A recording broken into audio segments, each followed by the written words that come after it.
You're going to win.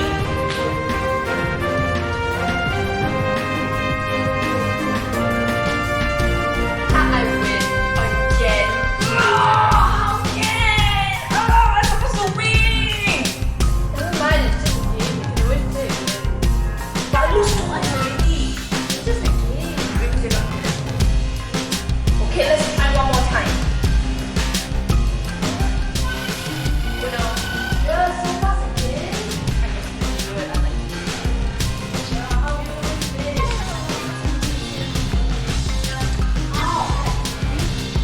Okay, let's just continue our game. Last time. Sorry to tell you, I can beat you today. Yay! Hey! Cheater!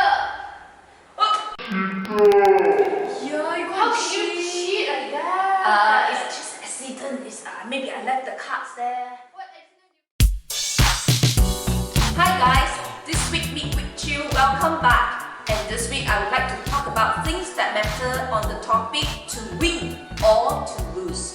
We have watched earlier the short and funny skits that the family had acted out for you. It was really true that some of us playing games, small things that we do, we become really competitive and determined to win, and to win it, we try all sorts of ways. In time, we might even want to cheat a little bit just to win.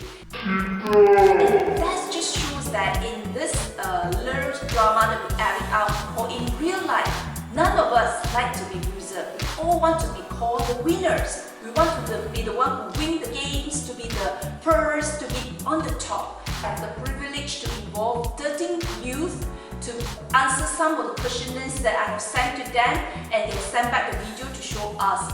So let's start the questionnaire and see their answer. The first question that I'm asking them is this: are you determined to win, to be the first when you are in competitions, playing games, or during exam and etc.?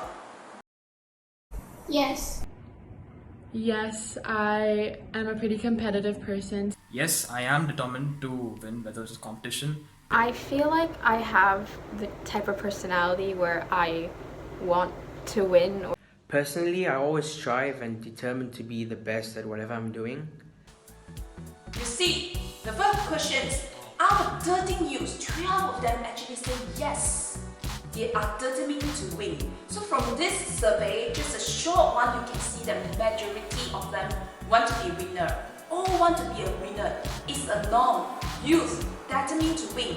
That's something, go for the youth. It's nothing wrong that you want to win the games, want to be good in the exam, and want to be the top.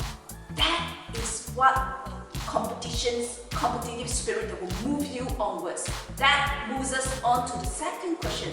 What happens when you lose? How do you feel when you lose? When I lose, I'm just like, oh, okay. When I lose, I generally want to be left alone and prefer that no one talks to me.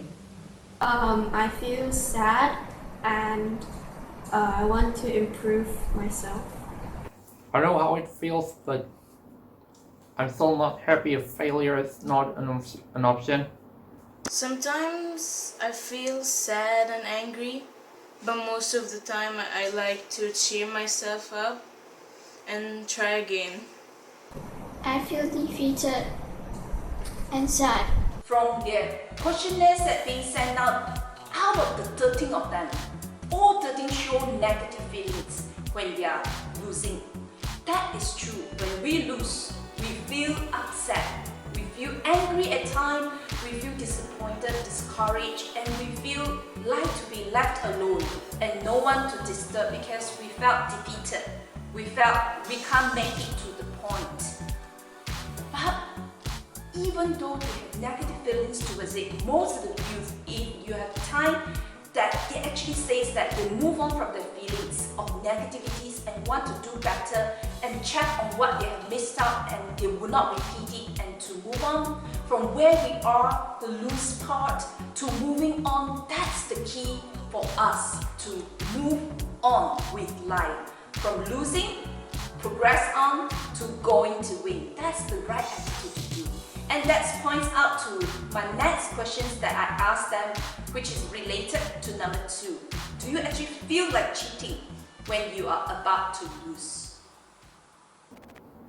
I rarely feel to cheat when I'm losing. I never feel like cheating when I'm losing or when I'm coming close to lose. That does not cross my mind. I just wish I could do better at those times, but cheating and taking an easier route doesn't come into my mind. No, I never really feel like cheating, but when the game doesn't matter, sometimes I cheat for fun. No, I don't feel like cheating unless I'm playing with my brother. Again, it depends on how big of a game it is, but if it's like a small game that I'm playing with my friends, then sometimes I do feel like cheating. But if it's something big like an exam, I don't feel like cheating because it kind of just, it makes the win not worth it, I guess, because it's not your work. No, I don't feel like cheating is necessary when I am losing, as it tends to give me an unfair advantage over other people that have probably given their best at it. Yeah, sometimes. I'm just like, well, I'll just do this, no one will notice. But, yeah, like, sometimes I don't, though. Sometimes I do. 6 out of 13 youth actually says that yes, they feel like and they are tempted to cheat when they're about to lose. It is kind of a normal nature of human being that as a simple persons that we feel like in order for us to win, we need to do something about it. And I'm glad at some point that when they actually answer when they feel like want to cheat, it also depends on what type of games or competitions or the nature of the things that they are looking at. If it's exam, most of them say no cheating. I would like to quote this from Looney Tunes. It says like this: I would rather lose and feel like a winner than cheat and feel like a loser. How true it is that it is important to win, but in losing doesn't mean you are a loser. If you have a positive attitude, the right mindset, like the youth who says that when they are losing, they are moving on from the negative feelings towards the positive. That is what is needed. To win is not forever, but to lose is part and parcel of life, where it will move you from where you are to a better path. Let's move on to our last questions that I asked the youth. Why is winning, or to be the first, or to be on the top so important or not important to you? I am a very passionate person, I would like to say, and winning or getting to a higher point than you would have expected, I think, is a very powerful thing, and it shows what you can do as a person.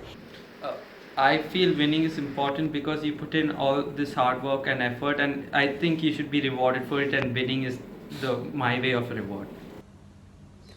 And for me, winning is really important, again, because it just allows you to be the best you that you can be, and it also makes you feel good after you win. I feel that it's a good feeling when you win, and that it's also like a little boost of ego for yourself. I never think that winning or being first or coming out top is important for me. I just want to do my best, and when I come out top doing my best, I am quite satisfied, but that's not my goal. It's important to me because I always feel like if I win, I can get something, I can get a prize, and I feel like it, that's kind of, that can be important to me sometimes. It increases my sense of self-worth, confidence, and it also boosts my morale. We always want to be ahead of other people. It makes me proud of myself and make others proud and makes me so happy. 11 out of 13 youth actually says that it is really important to win. 2 say it's not so important, but their question's answer was done because they say not so important. They wanted the process of winning and losing be part of the learning lesson. So it doesn't matter win or lose, they are happy about it. To me, I think winning itself is really important. but as we go through the short video that we have added up for you, but in order for you to win, to cheat, no matter how small or what type of nature, cheating itself is wrong. And cheating itself straight away puts you disqualified for the games. And cheating itself actually moves you out from winning to become a losing, even though you win by cheating it without people realizing or find out. So cheating is a no-no, a definitely no to everyone. So having said all this, we can really see that everyone wants to win, and it is important to win. And it's like a booster when you win. I like one of the youth to answer the questions, why is it so important for her to win? She says that to win, she feels powerful. She felt like she has made the impossible possible, and she has progressed herself from what she can't do to what she can do. Indeed, winning has many benefits to the majority of us. But I just want to close this time on things that matter to you. It is definitely important and it is good to win. But I remember what it is recorded in the Bible, Matthew chapter 16, verse 26. It says that, what profit can a man gain if he loses his soul but he wins the whole world? Isn't this profound? Isn't this what it is, the whole summary of things? We could win the whole world, but if we lose ourselves in this process of winning, we actually did not win anything. So, to move on to the skills for this week, I have with you, since we're talking about to win or to lose, I would like to teach you some practical skills on how to be a winner. This week class skills, I would like to give you 7 practical steps to help you to be the winner. Step number 1 is don't give up. Don't give up. It is what Henry Ford said in his statements. Failure is simply the opportunity to begin with, this time more intelligently. Yes, failure is not the end. It is just the beginning of what we can move on from it and to become better if we do not give up. Just like Thomas Edison. You know him? What did he invent? You are right. He invented light bulb. Do you know he has tried hundreds times failure in order for him to get to where he is? And what's so cute about him saying is, for every 100 times when I fail, it just tells me the 100 ways of not doing the light bulb that way. That's the attitude. Do not give up. Don't give up easily. Every failure is just a stepping stone to your success. Step number 2. Just as you do not give up, you should learn from your mistake. You should learn from your mistakes. Step number 2. Yes, we should not stop learning. No matter it is winning or losing, there are some things that we can learn from. If you are winning in this time, you should learn from what you do best and move on and do better for the next round. If you are losing, you should learn from your mistake and see what is your weakness and try to overcome it and progress from it. Learning is not a full stop. Learning is a continuation. It doesn't stop at the point where you win. It's just remind me of the childhood songs that I used to sing for my girls. It sounds like this. The bear went over the mountains, the bear went over the mountains. What did he see when he went over a mountain? He saw another mountains. You see, life is like this. It's mountains after mountains. If you stop learning at one of these mountains, you will never know how it looks like on another mountain, which is a higher place with a higher views, with better sceneries. So don't give up. Continue learning either from your mistake or from the strength. Step number 3 that you can learn from is, practical step is, start small but think big. For us, many of us, we like to start big, but we think very small. We have very small goal in so that we do not fail. So we start something big and we fail from doing it because we start something really too big for us to do. To be really want to success in what you are doing, first, you do not give up. You learn from your mistake and continuously learning, and you should start with something small, some things that you are able to do first, and not some things that is way beyond your ability to do. With something small, when you are added to it, one by one, it builds into a bigger steps that will help you to achieve what you have think big. Don't make your goal too small for you to achieve that. It's so easy for you to make it, and you find no challenge in doing that. So step number 3 is to make sure you start small, yet you think big. Let's move on to step number 4. Okay? Step number 4 is once you actually achieve what you achieve by starting small and aiming for big, do not be proud or overly confident. This brings me back to my childhood stories of the tortoise and the hare. I don't know how many of you knows about this story. It is a story about the hare actually challenged the tortoise. Let's have a competition in running.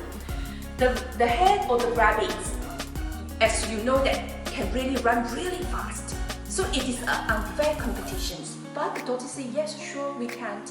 The overly confident and proud rabbit think that she would definitely be the winner.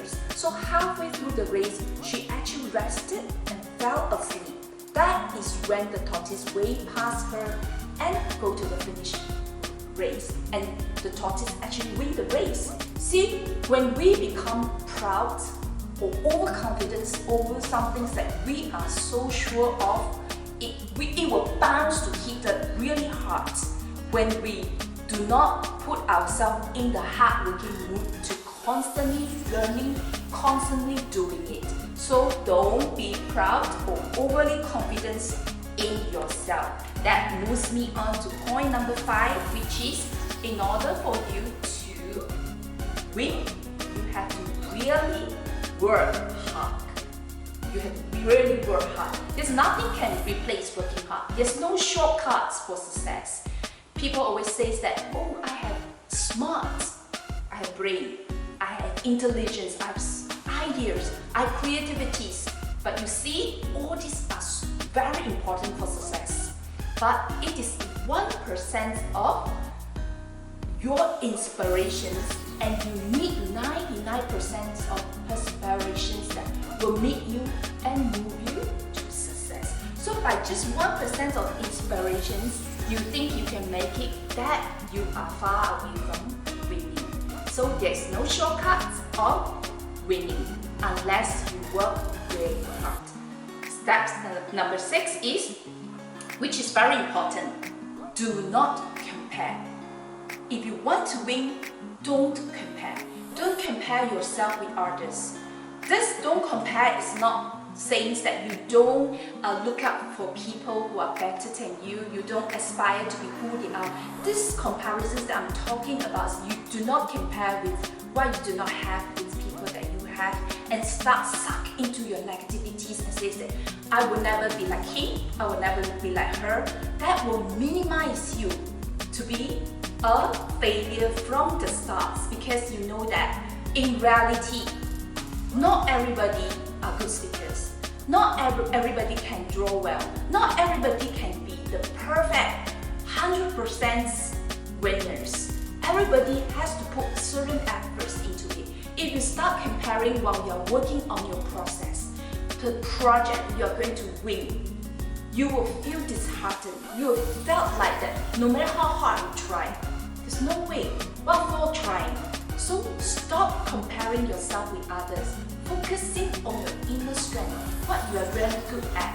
Work towards it. Start with what is small and aim for what is higher, one by one. Those you think that will really help you, those you look up to, whatever strength that you do not have, you learn from those people and helping yourself by absorbing what they do well. There will be things that you definitely can't be able to do forever. Some of the things is just not your cup of tea. Some people are just not gifted with cooking. No matter how much you learn, how much effort you put in, whatever it comes out, it just doesn't go the way you want. You follow the recipe 1 to Z. Exactly, but it still doesn't turn out the way it is. If you know you are not a type of a cook, then don't be a chef. It will just take so much of you just to be success. So do not compare with one another, do not compare with what other people have. Just look at your strength and work on what is your best and move on from that. Last, but it's not the least. Just like the Bible says, the first job is the last and the last job is the first. The last point that I'm going to give you, the last steps, practical steps for you to be the real winner in this world is you have to lean on God. Why I say that is because we are all limited beings and God is limiting us. With our own strength, we will come to a limit. We will come to a resting point. We will come to a full stop. But with God, all things are possible. And with Him, we can do what we are not able to. It is recorded in Philippians chapter 4 verse 13. I can do all things through Christ who's given me the strength. And Luke chapter 18 verse 27 say, with God, all things are possible. All you need to do is call on Him and He will be there for you. I hope you try the 7 steps, practical steps to help you to be a winner. And at any point of time when you're so tired or try to strive to be a winner, like what the advertisement had to say is, take a break and have a Kit Kat. And relax is one of the ways that you can actually feel good about it. So at this midweek chill, just be chill, relax, have a Kit Kat, and we shall see you again next week. Bye!